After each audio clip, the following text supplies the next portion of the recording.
Next. By now, you probably know my stance on global warming, but if you're, just stumble across and you're sitting there in your underpants watching TV, let me explain. The Earth has warmed. I don't think that there's anywhere near enough conclusive evidence to prove that Miami is going to be under, 20 feet of water anytime soon unless we all start panicking immediately. But I do believe that global warming has become more about politics and the redistribution of wealth than some altruistic notion of saving the planet for some people. And today, the real story is that the most unlikely of organizations, PETA, a group that I literally have nothing in common with, PETA, has helped make my point even more apparent today. Now, I don't know this for sure, but I'm pretty sure that PETA, not really a fan of this show. I mean, I like to eat a nice pink-in-the-middle filet stuffed with ham, topped with chicken, while wearing a full leather bodysuit. I do. I'm wearing a leather belt right now. But thanks to global warming, PETA and I, tonight, have some common ground. In a letter to Al Gore yesterday, PETA nicely explained to him that the single best way for an individual to fight global warming is to become a vegetarian. In fact, according to the United Nations, an organization that Al Gore is usually quite fond of citing, quote, raising animals for food generates more greenhouse gases than all of the trucks and the cars in the world combined. That's not from PETA, that's from the UN. But it's not just them. University researchers have also determined that switching to a vegan diet has more of an impact on global warming than switching your car from a Camry to a Prius. Now, Mr. Gore, I understand. You can't change your carbon footprint easily. I mean this. You do have to fly around and give speeches. A lot of those panic speeches are really good. Anyway, but what about your meat footprint? Seriously, if you honestly, and I mean this sincerely, the key word here is honestly.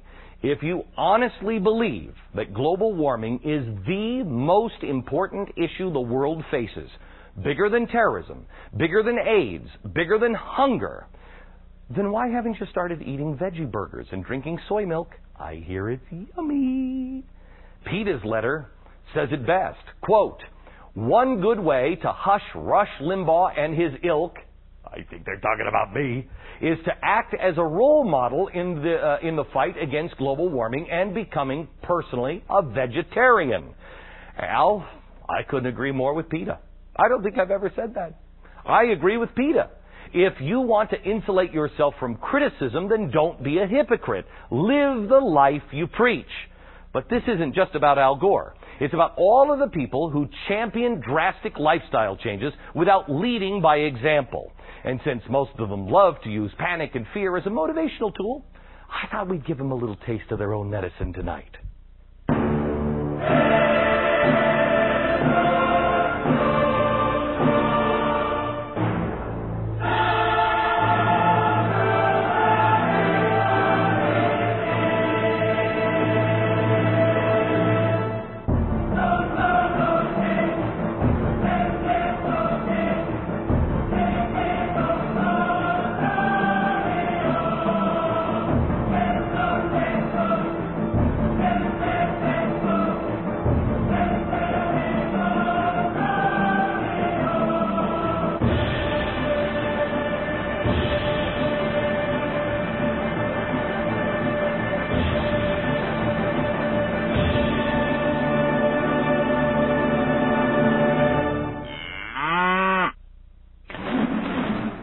Saying.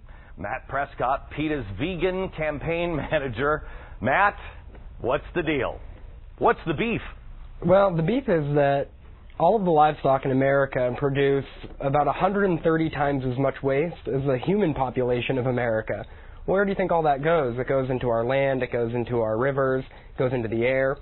And so bad that in California, women living downwind of a dairy farm were found to be having miscarriages from the toxic fumes coming from the dairy farm. Okay. There's a 400-page report that came out last year from the UN called Livestock's Long Shadow. Why do you suppose the global warming people are completely ignoring this? You know, like most politicians, Gore is beholden to his contributors. He's beholden to high-paid lobbyists like those from the meat industry It's probably so like one Frank reason. Perdue is behind this? Yeah, it's probably one reason why. Because I think that's baloney.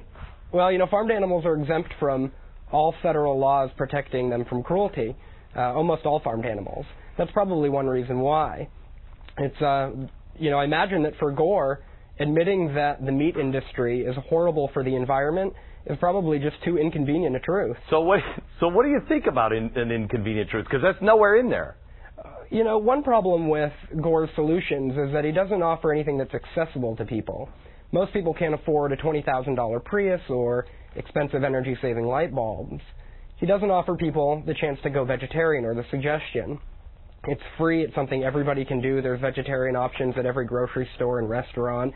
It's the most accessible way and the most effective way to help curtail global warming. Okay. Are there any global warming activists? Because you know what? One guy I actually can't believe I'm saying this either tonight. My gosh, I've agreed with Rosie O'Donnell and PETA. I mean, it's a banner day for Jerry Falwell. I agreed with him today. I mean, I think I'm going schizophrenic. It's a banner day. It is. I have respect for Leonardo DiCaprio because I think he lives the lifestyle until I found out about the vegan thing.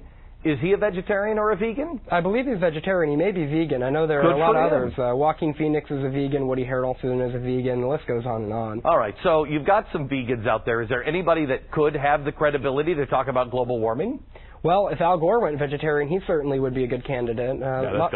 So many people listen to him that if he were to suggest people the fact that going vegetarian, simply just cutting the meat out of your diet, is the best way to help the environment, which scientists now know is true, then he could really have a major influence. And the fact that he doesn't suggest that is a pretty big problem. Okay, now is there a way to find out my meat footprint? Because I imagine my meat footprint is enormous. Well, let's see. We know that the average meat eater uses about 4,000 gallons of water a day, and the average vegetarian about 300. So over a year, I guess you probably use about 1.5 million gallons of water, and I probably use about maybe 10,000 or something, 100,000. Sure. So is there a way to offset my meat footprint? Can I buy like protein points? Well, you can go vegetarian, or you can stop eating meat, or you can eat less meat. No. Oh, come on. Okay, serious question. Is there like a free range? Can you just say, I'm going to do the free range thing and have that count? Well, unfortunately, the term free range doesn't really mean anything in America. It's just a marketing label. I'd say we let the cows loose, and then we have to go hunt them for ourselves.